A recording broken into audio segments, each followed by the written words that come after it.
Hello world. We are Sophia Digital Art. We're going to present a solution for crisis management to enhance the management of when there's a crisis. So we are a team of 3 persons. We are a team of 3 persons. One of them is Christophe Vestry, who is not there today, but is a computer vision specialist. You've got Brian, who's doing GIS, and I am Bruce Lane, the CEO of Sophia Digital Art, a new company. So, do you want to... Yes, okay. Désolé, je vais parler en français, je suis pas très bon en anglais. Donc en fait, l'idée était en fait que comment on peut vraiment gérer une crise et aussi avec les objets connectés aujourd'hui. Et en fait, on a une idée qui nous tenait à cœur, c'était avec l'open source arriver à faire une plateforme de visualisation en réalité virtuelle. Et donc pour ça, on avait regardé les différentes solutions du marché, et on a pu voir que soit on n'avait pas la géolocalisation, soit les solutions n'étaient pas VR, ou alors elles n'étaient pas open source. C'est pour ça que notre solution a été d'avoir ces avantages-là, qui sont la géolocalisation, le fait qu'on soit VR et qu'on puisse voir des données en temps réel sur cette plateforme. Donc mon collègue Bruce va faire passer le masque, il marche pas, les aléas. Donc c'était pour le jury. Mais donc on a la page que je vais vous montrer après. Donc en fait, si on le met... Alors attendez, hop, ça doit avoir chargé. Voilà, j'ai pas de souris, je peux pas vous montrer. Mais donc en fait, ça vient avec des données qui sont gratuites, qu'on peut trouver facilement sur Internet, qui permettent donc de modéliser un univers de réalité augmentée, de réalité virtuelle, et sur lequel on peut y rajouter n'importe quelle donnée. Et on peut du coup s'y promener avec n'importe quelle page. C'est une application web, donc on aurait pu avec le casque sans problème s'il n'y avait pas eu de souci. Et on peut aussi greffer tous les flux de data des objets connectés, comme là par exemple pour la gestion de crise, si on avait des sondes ou toute autre thématique. Voilà. Je laisse. Et donc que de l'open source, je tiens à préciser. Voilà. Et pour l'instant, sur le marché, il n'y a pas de solution VR en open source qui marche. Petite question, parce que je pense que vous alliez le demander. Qui seraient les clients de ce type de solution et comment vous voyez l'intérêt pour elles ? Les clients principaux, ce seraient les communes, les communautés de communes, éventuellement du B2B avec des sociétés qui voudraient interagir avec nos produits, sachant qu'on est un peu une extension de produits existants. On ne se positionne pas en tant que logiciel à part entière, mais surtout des plugins qui peuvent donc ajouter de la VR à des solutions existantes. Et nos clients aussi, ce serait des sociétés qui voudraient faire de la réalité virtuelle aussi, pour surtout montrer une expertise dans le sujet, qui est un peu raté du coup. Mais... Est-ce que vous avez pris des contacts avec ces clients potentiels ? Non, pas encore, non. I ask in English, it's better. My question is roughly, how would you look for partners as well? Because you said it's not direct customers, but you may see it on GIS software. So did you talk to major software companies or people who are doing city mapping or digital map software? So how do I see a collaboration? La coopération avec des fournisseurs de logiciels qui existent déjà dans le domaine du GIS ou du Smart City pour les communes, de visualisation. C'est faire de la prestation de développement spécifique à chaque cas. Parce que ça pourrait s'asseoir sur leur couche logicielle déjà en mettant couche immersive. Oui, vous disiez qu'il est open source, c'est publié sur quelle plateforme ? Alors le code source est sur GitHub et on a utilisé des logiciels open source comme A-Frame qui permet de faire de la VR sur pas mal de plateformes, surtout la plateforme web Donc sur les plateformes, ça marche de partout. Il suffit de donner une URL et ça peut marcher sur le téléphone, comme on a vu sur le navigateur, un navigateur récent. Et un ETL pour du coup la transformation de la donnée. Voilà. En fait, moi, j'avais pas bien saisi l'usage de la solution en termes de situation de crise dont vous avez parlé au début. Et désolé, le temps était court. En fait, c'est qu'on peut ensuite, donc sur cette plateforme de VR, par exemple, y greffer des informations qui viennent en temps réel d'objets connectés. Et par exemple, une collectivité qui a mis du coup des sondes pourrait voir en fait le retour immédiat de ces données-là. Mais elle pourrait aussi le croiser avec des données donc GIS, SIG, et aussi en faire ressortir des résultats. C'est tout à fait possible. La solution est justement très flexible. Après, on peut adapter en fonction des besoins. Voilà.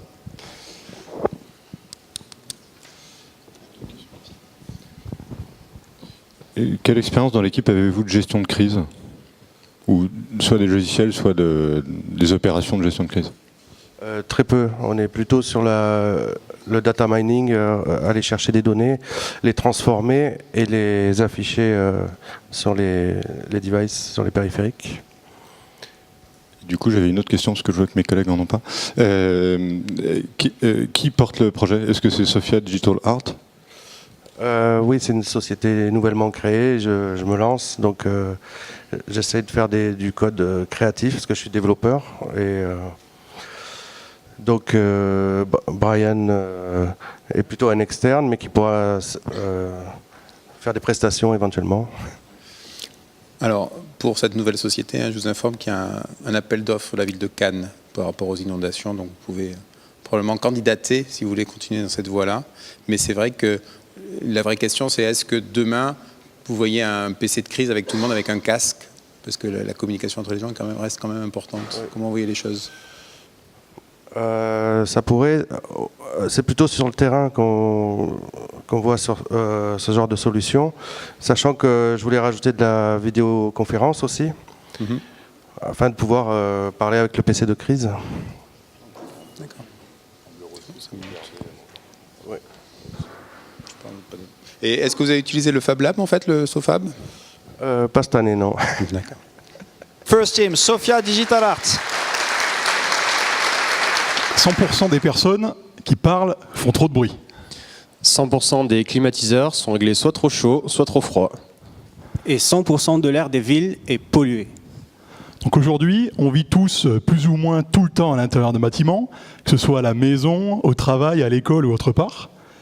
Et ces environnements sont déterminés globalement par 4 aspects qui sont le son, la qualité de l'air, la température et la luminosité.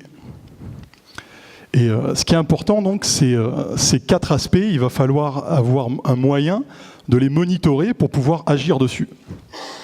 C'est pour ça qu'on a créé Wellnest. Wellnest, c'est le petit boîtier discret et design connecté qui permet de monitorer la qualité de son environnement, de donner une note à son environnement et d'obtenir des conseils sur comment l'améliorer. Mais ce petit boîtier n'est pas tout seul, il fonctionne en réseau. Et c'est même plus que ça, c'est un réseau mesh. Donc ça veut dire que les boîtiers, on peut en rajouter autant qu'on veut sans avoir besoin de les paramétrer. Et chaque nouveau boîtier vient étendre la portée du réseau. Donc chaque boîtier va pouvoir récupérer ces 4 types de données et les remonter à un agrégateur. Donc, si on prend l'exemple d'un bâtiment de 3 étages, sur lequel on a déployé un réseau par étage. Chaque agrégateur à chaque étage va remonter les données à l'intérieur d'une base de données décentralisée et on va pouvoir accéder à ces données à travers d'une application web et d'une application mobile qui ressemble à ceci. Donc on va pouvoir retrouver ce qu'on appelle une heatmap, une carte de chaleur, où on va pouvoir voir pour les différents capteurs quelles sont les zones sur lesquelles on a à agir, quelles sont les zones sur lesquelles la température est trop élevée par exemple. Et on va aussi pouvoir voir pour chacun des capteurs le détail des 4 constantes, donc de la température, de la luminosité, la qualité de l'air et la luminosité. On va aussi avoir le détail du score pour chacun des capteurs et on va obtenir donc des conseils, par exemple, Je profite du temps qui reste. S'il fait trop chaud dans la pièce dans laquelle on est, on pourra obtenir un conseil sur l'application qui nous dira baisser de quelques degrés la température pour améliorer votre qualité de vie. Merci à tous.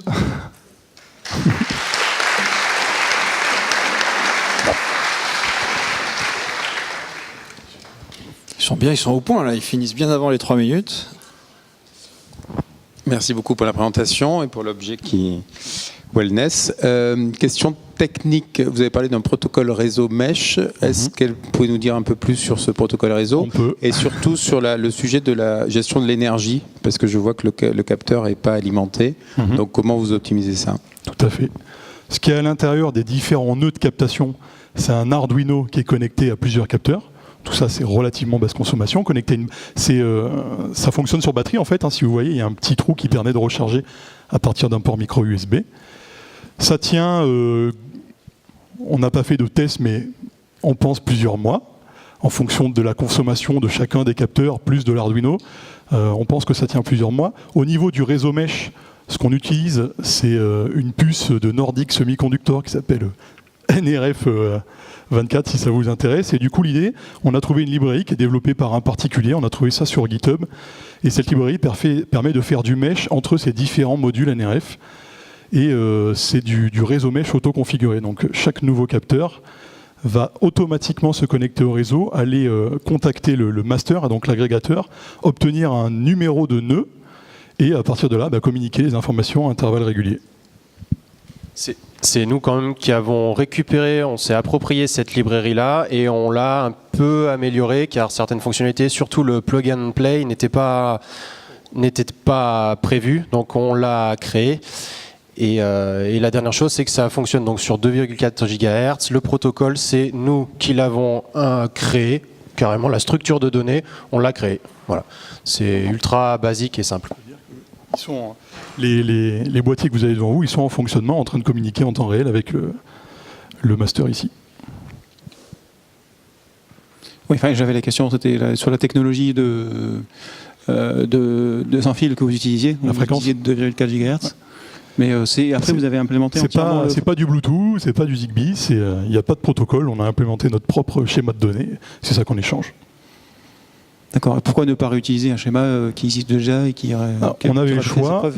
Si on avait choisi d'utiliser des boards Bluetooth Zigbee, le boîtier revenait plus cher, parce que là on est à 20 centimes la board NRF 24, et la consommation est aussi... la consommation est faible.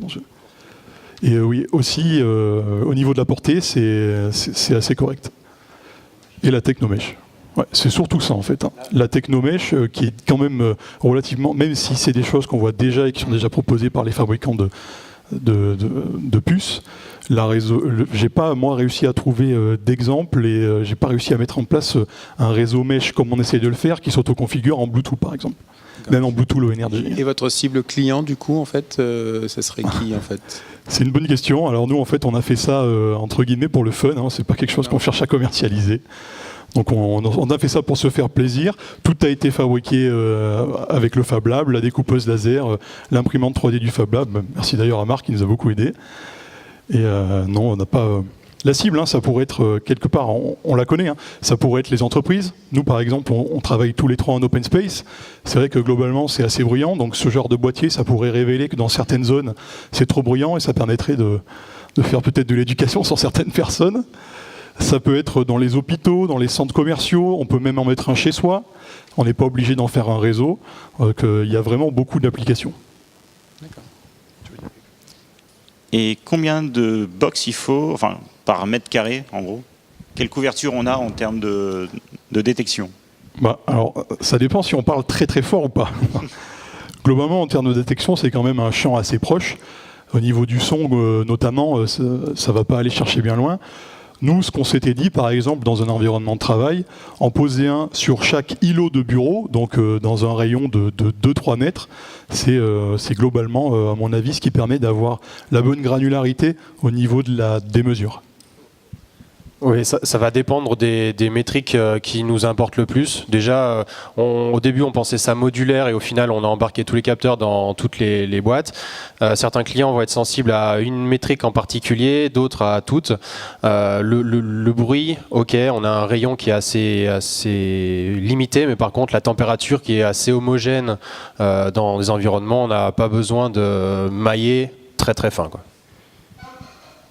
Sur l'aspect air, quel type de capteur vous utilisez? Parce que mesurer la qualité de l'air, c'est quand même un peu compliqué, non? C'est un capteur MQ135. Non, mais en sur fait, les gros mots. techniquement, moi, j'y comprends rien. C'est un capteur qui permet globalement, sur certains gaz, de compter le nombre de particules qui vont passer. Et en fonction de ce nombre de particules, on pourra déterminer si c'est une bonne qualité d'air ou une mauvaise qualité d'air. Voilà. Merci aux membres du jury. Tentation. Oui, tentation. Comment résister à la tentation avec Keybox? Lorsque nous sommes chez nous, nous sommes face à notre propre volonté. Alors c'est compliqué quand on a des comportements pulsionnels qui nous donnent envie de réagir et de succomber à la tentation, alors qu'aujourd'hui, il y a une nouvelle solution qui pourrait peut-être vous plaire. Et donc le gouvernement français a essayé par une série de mesures de réguler les personnes qui fument du tabac, essayer de faire que ça puisse se réduire. Mais on a toujours 9 millions de consommateurs réguliers en France. Donc maintenant, on va vous présenter Keybox. Comment ça fonctionne? Qu'est-ce que Keybox? Keybox, c'est la clé qui est en vous. Keybox, c'est une boîte connectée qui sera directement reliée avec votre smartphone via une application que nous avons développée. Comment ça se passe? On a une serrure connectée, une serrure intelligente, que l'on va pouvoir régler avec notre application. On va pouvoir régler le temps d'ouverture, le temps de fermeture. On a un système de récompense qui nous permet, si l'utilisateur a réussi de tenir le temps de fermeture de la boîte, de le récompenser et de l'accompagner dans la maîtrise de soi et dans la maîtrise de son addiction. Keybox aujourd'hui, il a un concurrent américain. Son concurrent, c'est The Kitchen Safe. C'est une boîte plutôt gadget, avec une intelligence sur la partie graphique de la boîte. Nous, on se veut un peu plus premium, plus design, qui se fond un peu dans la masse et dans la décoration intérieure. De plus, on a notre intelligence qui est déportée dans notre application, ce qui fait une belle différence. Et donc à savoir que Keybox, c'est pas seulement la cigarette, c'est aussi d'autres applications. Les jeux vidéo, pour les enfants par exemple, le contrôle parental, les bonbons et d'autres possibilités. Mais ce que je vous propose aujourd'hui, c'est de rejoindre la communauté ILES, parce que ILES, c'est les comportements responsables, et donc c'est la communauté qui va soutenir ce projet. Et d'autre part, nous estimons les besoins financiers aux alentours de 20 000 € pour passer par un bureau d'études. Je vous remercie. Vous avez déjà développé l'application qui permet de communiquer avec la boîte? Alors j'ai développé la partie fonctionnelle de l'application, donc qui me permet de connecter en fait ma serrure de façon à qu'elle soit intelligente et simplement de façon fonctionnelle. C'est-à-dire qu'après, toute l'idée qui est derrière, ça sera fait par la suite. Les systèmes de récompense, le système de timer, etc. Vous avez prévu un réseau social autour de cette box? Alors réseau social, c'est intéressant. Ce serait une solution pour que l'environnement, dans sa globalité, puisse interagir avec l'application. Un exemple, vous passez devant un tabac. Ça vous donne envie. Pourquoi pas avoir une notification qui vous encourage à conserver votre comportement, par exemple? J'ai une question. Vous voyez comment votre modèle économique, vente, location, qui va acheter, comment on va payer? Est-ce qu'on s'abonne? Est-ce qu'on achète one shot? Ok, modèle économique. Bon, modèle économique, déjà, c'est beaucoup de parties, donc je pense qu'en 5 minutes, ça va être compliqué de tout toucher. Mais en tout cas, la cible. La cible, bien entendu, c'est les personnes qui ont entre 25 ans et 34 ans, qui ont envie de se réguler. Donc c'est le principal. Et on a aussi, donc, pour le contrôle parental, les parents qui parfois se retrouvent démunis face à leurs propres enfants et qui n'ont plus de solution donc, pour réguler ces comportements. Business model, enfin, si vous avez d'autres questions,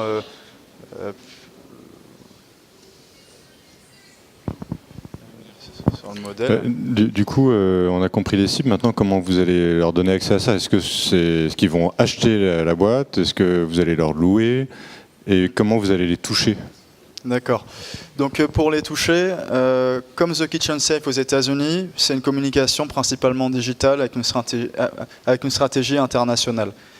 Comment les toucher? On a plusieurs canaux de diffusion. Donc on aura aussi nos sites internet comme lieu de vente. On aura aussi des partenaires avec les objets connectés pour le référencer. On aura aussi des zones physiques aussi. Voilà. Donc faut jouer sur les deux. Donc c'est comme ça qu'on le voit pour la commercialisation de Keybox. Et ce serait un système d'abonnement mensuel ou un one-shot, on achète une fois la box et c'est bon? Ce sera en tout cas pour le début plutôt one-shot. Après c'est vrai que l'application, on peut penser à des options supplémentaires pour certaines typologies de clients et donc faire plutôt du freemium. Voilà, c'est une option envisageable. Alors comme c'est un coffre-fort, en fait, le fond du sujet, si un enfant, il va essayer de le hacker. Quel est le niveau de sécurité que vous voyez dans ce type de box? Alors on aimerait mettre en place un système de code lorsque la première utilisation pour se connecter avec son téléphone et la boîte, pour qu'il y ait un code unique qui permet simplement, si par exemple c'est les parents qui veulent s'en servir pour leurs enfants, par exemple, c'est les parents qui ont que accès à ce code-là. Les enfants ne pourront pas se connecter une seconde fois à la boîte sans avoir le code des parents. Voilà. Plus rapidement, comme Google, ce qu'ils font, c'est qu'ils embauchent des hackers éthiques pour aller vérifier leur système. Donc bien entendu qu'on va le faire tester à d'autres ingénieurs informatiques pour voir s'il y a des failles en termes de sécurité. Et puis faire attention aux matériaux aussi. Il faut que les matériaux, que ce soit une boîte résistante, plutôt premium, que low cost comme le concurrent américain The Kitchen Safe. Et vous-même, vous avez des addictions ou... Bon.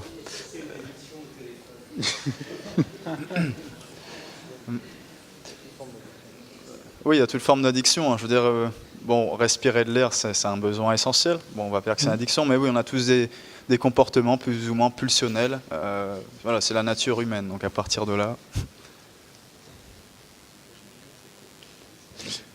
Et donc c'était plus savoir l'idée, comment elle vous est venue, et puis savoir un peu, si vous pouvez nous dire où vous travaillez juste, parce qu'on a un peu de temps du coup. Alors moi je suis stagiaire en informatique, donc dans une société de services, et l'idée ça m'est venu, j'ai fait mes études ici, et donc j'avais envie de participer à ce projet, et j'ai rencontré Léo pour ce projet. Donc pour ma part, donc je suis étudiant en école de commerce en dernière année en ce moment, donc c'est ma année de césure avec le statut étudiant-entrepreneur, donc c'est possible de se concentrer sur des projets de nature innovante. Donc moi ce sera toute la partie commerciale, finance, marketing, et puis à côté on a le côté technique, et donc c'est comme ça qu'on peut avoir plus de crédibilité si demain on va se présenter devant des potentiels investisseurs. Donc là vous êtes parti pour effectivement essayer de lever 20 000 €, c'est ça l'idée? D'accord, super. Bon, d'autres questions, Laurent? Super, merci beaucoup.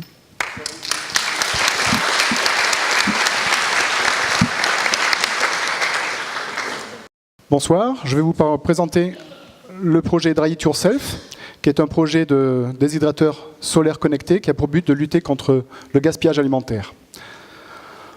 En effet, au niveau mondial, on estime entre 30 et 50% le gaspillage des denrées alimentaires, ce qui représente au niveau de l'Assemblée ce soir environ 30 tonnes à l'année pour nous tous. C'est énorme, et contrairement à ce que l'on croit, les budgétaires du gaspillage ne sont pas au niveau des distributeurs, mais au niveau des extrémités de la chaîne. Donc les producteurs qui jettent des fruits hors calibre, abîmés ou surproduction, et nous-mêmes qui gérons mal notre stock ou qui achetons trop. À cela, nous proposons une solution écologique, la déshydratation, qui est un système très ancien, même le plus ancien, qui est très peu coûteux et qui offre de nombreux avantages. Notre objet, donc à la base, c'est un déshydrateur solaire, ça existe. Donc le principe, c'est que le soleil chauffe les aliments à l'intérieur et ils se sèchent. Là où nous l'améliorons, c'est que nous avons rajouté des capteurs de luminosité, de température et d'humidité, de poids. Toutes ces informations-là sont récupérées et analysées au niveau d'un microcontrôleur qui a pour but d'optimiser le processus de déshydratation. Ces informations-là, le microcontrôleur agit sur des actionnaires en local, qui sont aussi bien des ventilateurs pour tempérer ou réguler la ventilation, et donne aussi des informations via un afficheur.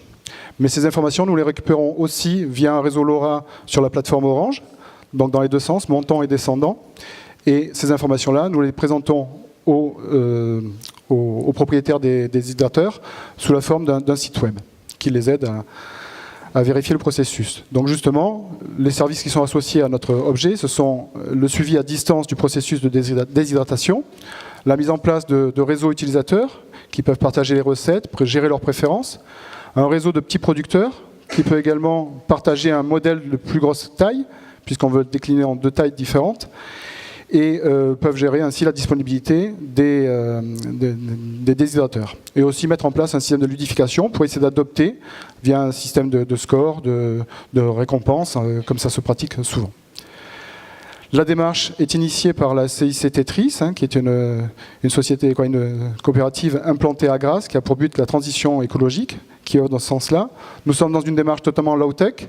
Donc en fait, on a utilisé des capteurs, certes, mais on essaie d'être sur le récupérable. Donc on récupère des ventilateurs de PC et être économique, maintenable, réparable. Et notre démarche est aussi dans l'open source, puisqu'on partagera les plans et le code de notre objet pour que le maximum de personnes puissent l'utiliser. Donc si ce projet vous intéresse, on compte le développer, donc n'hésitez pas à nous suivre et à nous soutenir. Je vous remercie. Moi j'avais une question. En fait, c'est qui l'équipe? C'est qui l'équipe? Bah oui, on a entendu une personne, mais on ne sait pas ce que fait chacun. Ça m'intéresse. On se présente alors. Moi c'est Gilles. Je suis plutôt sur la partie web en bout de chaîne et traitement des données. Gaspard, je suis animateur low-tech au Fab Lab de la SCIC Tetris à Grasse. Donc j'ai bossé plus sur la partie hardware de la structure. Donc moi c'est Christophe, je suis ingénieur en informatique et plutôt orienté sur ce qui est développement bas niveau et je me suis occupé de toute la partie électronique et développement. Et moi-même Alain, donc j'ai travaillé et j'ai fait, en complément de Christophe, on a travaillé sur la partie embarquée électronique et aussi pour un peu fédérer toutes les bonnes énergies. Voilà, pour notre part, donc ils sont Tetris et nous on est juste des collègues qui les avons aidés. Ok, moi j'ai une question. On vous en commande 2000. Vous allez les produire où et comment? C'est pas en production, c'est un démonstrateur pour l'instant. C'était notre premier prototype. On a vu plein de difficultés, on a appris plein de choses en le construisant. Et avant de pouvoir en produire 2000 ou 1000, je ne sais plus combien vous avez dit, il va falloir qu'on fasse un deuxième prototype, je pense, pour l'améliorer. Et qu'on rentre dans un processus où on optimise le design, l'usage, etc. Donc on est pour l'instant sur un mode de prototype démonstrateur plutôt. Vous parliez de gaspillage alimentaire, donc un marché essentiellement B2C, consommateurs comme nous. Mais est-ce que vous envisagez aussi des professionnels qui sont dans les épices, par exemple? Alors en fait, oui, on a même eu des contacts avec des agriculteurs qui sont assez intéressés pour utiliser, qui l'utilisent déjà en fait le processus de déshydratation pour tous leurs invendables, tout ce qui est hors calibre et tout ça. Il y a certains agriculteurs qui sèchent. Donc on a des contacts plutôt même du côté du B2B que du B2C. Ouais. Il faudra un gros modèle. Oui, là c'est vraiment le premier démonstrateur avec, on apprend à utiliser et à maîtriser la jonction du low-tech et du high-tech. Voilà. Et vous avez une idée du prix auquel vous vendriez un appareil comme celui-ci? Pas aujourd'hui, c'est difficile à dire.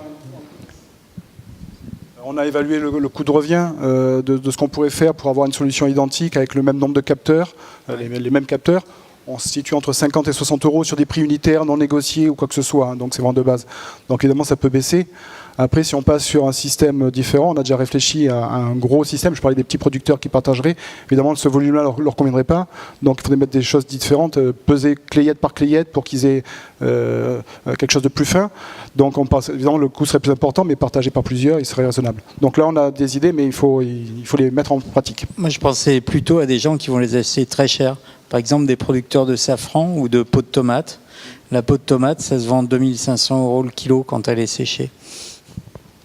Il y a beaucoup de choses, les fruits secs se vendent très cher, effectivement. Donc, pour les petits producteurs, effectivement, il y a un gros intérêt à éviter de jeter des pommes, des abricots et de les sécher, prendre un petit peu de temps de manipulation pour les mettre en place, pour y faire enlever le mauvais, évidemment, ou ce qui n'est pas beau, et le mettre à sécher. Mais effectivement, le rapport est intéressant.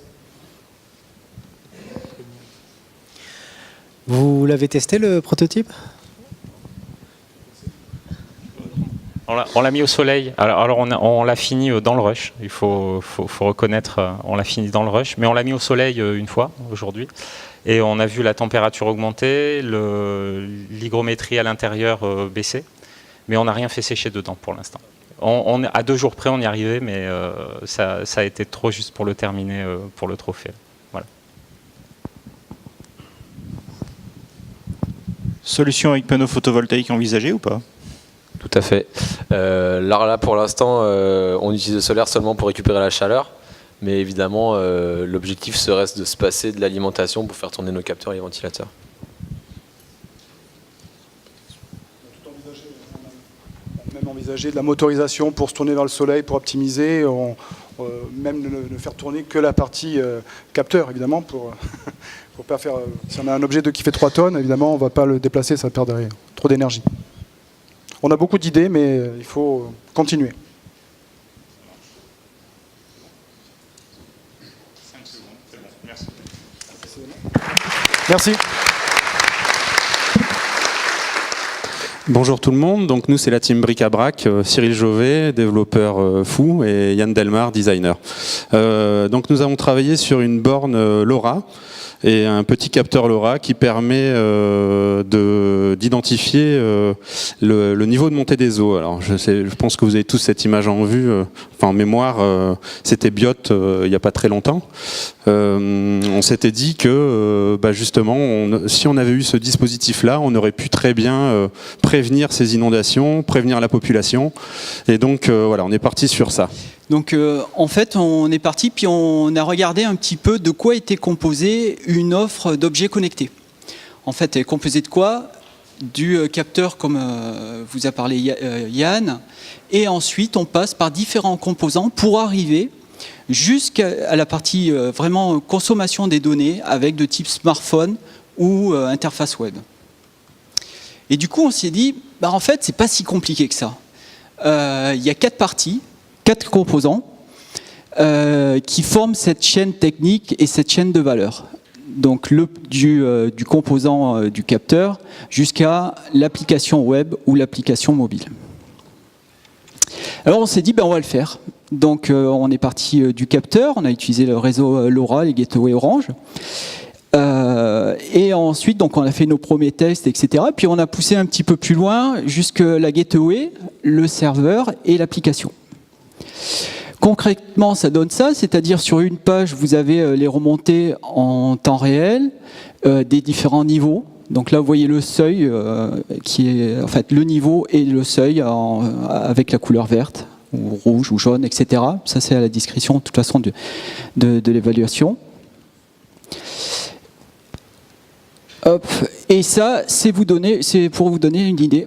Capture d'écran de l'application qui marche en réalité augmentée.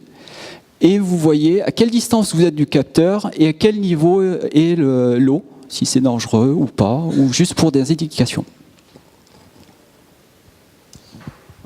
Alors donc ces capteurs, ça c'est un coût de 30 €, ça c'est un coût d'à peu près 100 €, tout sous licence libre, donc ça c'est intéressant. En termes d'autonomie, c'est 1 an pour ce capteur, sans connexion, sans rien, on a juste à le plugger, ça dure 1 an. Alors bien sûr, là c'est juste un capteur, une fois qu'on a la gateway, on peut faire tout ce qu'on veut au niveau des capteurs. Donc ça peut être des détecteurs d'humidité, de chaleur par exemple, on pourrait très bien les vendre pour l'Office national des forêts. On pourrait mettre des capteurs pour les poubelles par exemple, pour savoir quand est-ce qu'elles sont pleines, quand est-ce qu'il faut les vider. Ça permet de faire des économies de CO2, enfin voilà.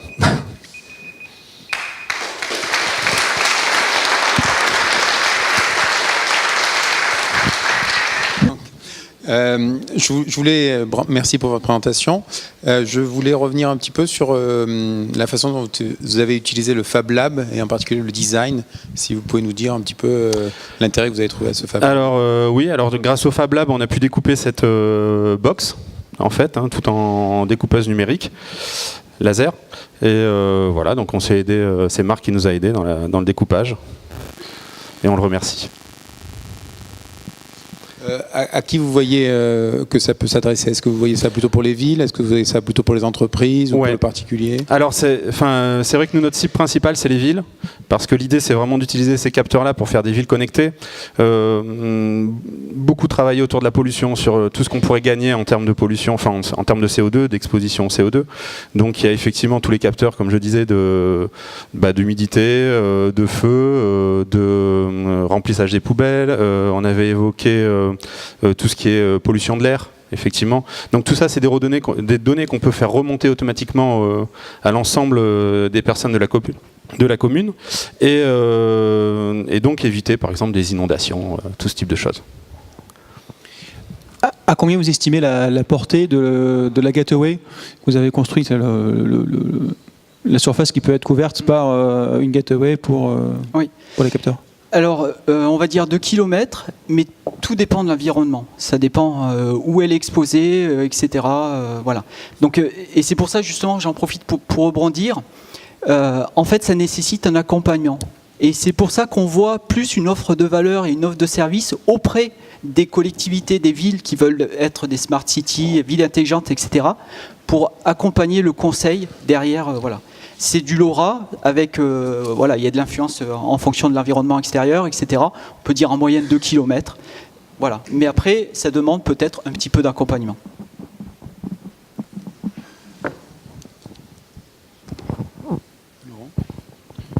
J'ai peut-être loupé quelque chose, mais j'ai cru comprendre que le capteur avait à peu près 1 an d'autonomie.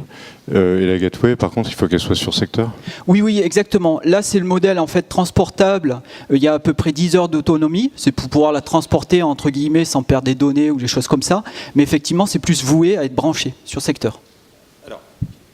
Alors effectivement, là, donc c'est le modèle autonome. C'était juste pour vous montrer que ça fonctionnait bien. C'est parce que là, depuis tout à l'heure, vous voyez quelque chose qui tourne, mais c'est parce qu'il est en train de récupérer des données en temps réel. Donc c'est pour ça que là, il y a de l'animation sur l'écran, en fait. D'accord. Et est-ce que vous pouvez nous parler un petit peu de vous en tant que porteur de projet? C'est-à-dire, est-ce que vous êtes à 100% dessus? Non. Enfin voilà. Alors, comment vous voyez les choses sur ce plan-là? Alors pas du tout, en fait. Vous voyez pas du tout? Non, si, on se voit plutôt très bien, mais en fait, le truc c'est que voilà, c'était un petit hobby, une petite idée qui est partie, comme Yann vous a dit, des inondations et du besoin de faire quelque chose quand même pour la collectivité.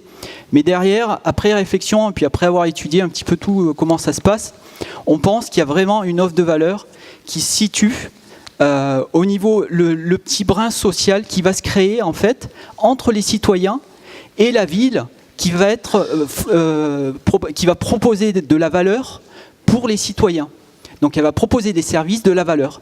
Et du coup, ce qu'on aimerait bien, c'est être accompagné pour monter une communauté de produits open source, où on va rassembler les différentes communautés ou acteurs de France, etc., départements, etc., pour que justement, on soit au milieu lorsque cette petite bulle sociale va exploser, et que les villes vont proposer de la valeur. On a vu la petite application en réalité augmentée. Donc nous, c'est le capteur qu'on voit en temps réel, mais ça peut être des informations, de la publicité. Enfin, je pense qu'il y a un monde là où il faut être en ce moment, et c'est pour ça qu'on a fait ce projet. C'est aussi pour sensibiliser s'il y a des investisseurs et choses comme ça. On a les compétences techniques, on peut très bien expliquer la valeur qu'il y a derrière. Et ben, on est prêt à monter une communauté et puis aider les gens et vendre ce service. Mais du coup, aujourd'hui, vous avez quelle disponibilité sur ce projet? Alors pour l'instant, on est tous les deux salariés chez Orange. Donc pour l'instant, la disponibilité est limitée, mais enfin, on peut très bien faire des SMH chez nous. Donc du jour au lendemain, on peut se libérer sur ce type de projet.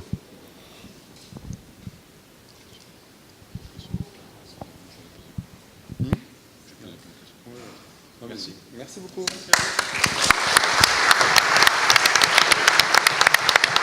Donc bonjour à tous.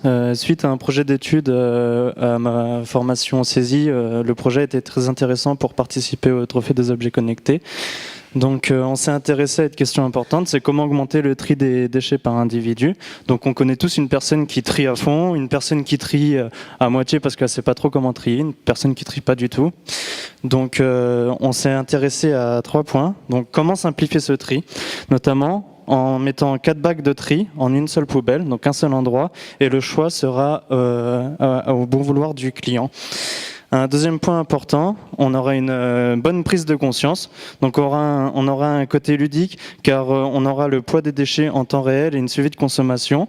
Et on aura une conscience aussi importante sur le poids des ordures ménagères qu'on jette tous les jours.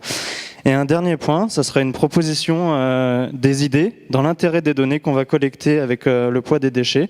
Donc dans ces intérêts, on a la valorisation de la ville, si on a ces données-là, un aménagement pour le ramassage des déchets dans les bacs, une optimisation des camions qui ramassent les déchets. Et un dernier point important, c'est une taxe personnalisée de la TOM, de la taxe d'enlèvement des ordures ménagères, qui sera propre à chaque personne suivant le poids des déchets. Pour notre un peu business model, ce sera donc on aura 2 ressources de distribution et de ressources de production. Ce sera une entreprise en ligne. On vendra nos poubelles en ligne. Donc on aura principalement des sous-traitants en ressources de production et en distribution des transporteurs ou tels des entrepôts ou une agence de télécommunications. La segmentation des clients, donc on aura une partie 18-30 ans, donc notamment les jeunes qui sont partis du domicile familial, qui sont dans leur appartement, qui pourront utiliser ce bac, ou alors les moins de 60 ans qui ont déjà 4 bacs chez eux et qui veulent le réduire en 1. Pour la distribution, donc on aura les journaux, les grandes surfaces et le e-commerce, et pour les relations clients, un service après-vente et un mécanicien. Donc on a fait un sondage sur un panel de 100 personnes. Donc voici les résultats de ce sondage. Donc il y a beaucoup, 80% trouvent ce projet original et innovant. Il y en a beaucoup qui apprécient, donc 84% apprécient l'aspect monitoring. Effectivement, on aime bien calculer les calories qu'on perd quand on va courir. On aime bien avoir la consommation d'essence de notre voiture.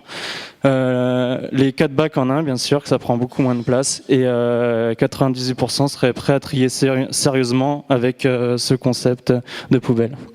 Merci beaucoup.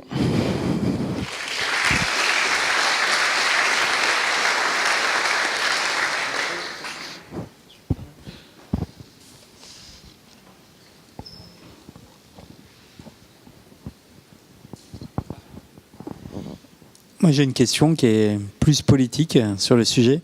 Comment vous allez convaincre un maire de faire passer une taxe sur le paiement des ordures? En Alsace, ça marche. Dans beaucoup de régions, c'est difficile électoralement. Alors, nous, si vous voulez, on ne va pas essayer de le convaincre. Nous, on va apporter cette idée, comme quoi que les personnes, à partir de maintenant, on va se cibler à la poubelle. On pèse déjà les déchets, par exemple, dans les appartements, dans les collectivités, dans les grands appartements. On pèse les bacs, on ne va pas s'intéresser directement aux familles. C'est-à-dire qu'il y a des familles qui vont payer, s'ils trient, ils vont payer la même chose que le voisin à côté qui jette tout dans la même poubelle. Donc là, nous, ce qu'on va faire, c'est apporter des idées, et eux, ils vont gérer ces idées. On va apporter des données, et eux, ils vont gérer ces données suivant la poubelle. Voilà. Si j'ai bien compris, c'est donc une poubelle par appartement ? Alors oui, c'est une poubelle, et dans cette poubelle est composée de 4 bacs, et ça sera au choix du client, connecté au téléphone. Donc il pourra ouvrir la poubelle, on viendra jeter la bouteille d'eau, plastique, et on ferme la poubelle. Hop, fermer l'application. Hop, voilà. Et on a un suivi de poids des déchets qu'on pourra save sur une donnée d'une semaine, un mois, un an, et on pourra dire tiens chérie, on a consommé moins de bouteilles d'eau l'année dernière que l'année d'avant. Voilà.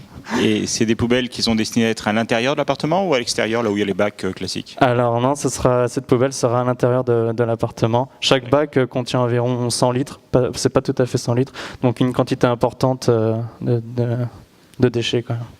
D'accord. Et du coup, alors quand je veux la sortir, comment je fais ? Quand vous voulez la sortir, la poubelle, vous la sortez pas? Non, vous videz les bacs. Les bacs s'enlèvent de la poubelle, sont indépendants de la poubelle.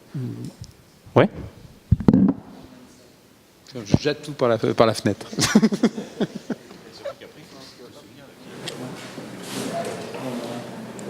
On aidera, typiquement, on a les sacs poubelles, on aidera vider directement. Et du coup, vous avez utilisé le Fab Lab pour faire cette poubelle ou vous l'avez fait par vous-même? Donc, je suis apprenti ingénieur. Donc, je travaille aussi dans une entreprise. Je terminais très tard. J'ai eu beaucoup de travail en ce moment. Je suis avec une équipe projet. Vous voyez les noms là. Lucas qui est en Lettonie, Anthony, moi, Pierre qui est au Canada et Damien qui est en Allemagne. Et on était deux, Lucas et moi, à bosser sérieusement dessus.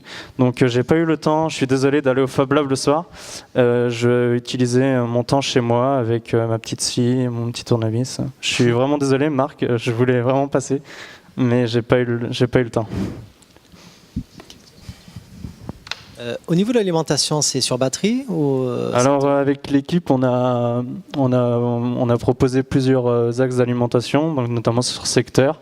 Après, vu qu'on est dans les trophées d'objets connectés et on est dans le développement durable et on pensait à l'éco-conception, pourquoi pas aussi incrémenter des panneaux photovoltaïques sur les petits bacs là, ici. Donc voilà, ou par pile, on n'a pas décidé de l'alimentation encore. Et comment on fait si on veut jeter son téléphone? Non, je ne vais pas le faire.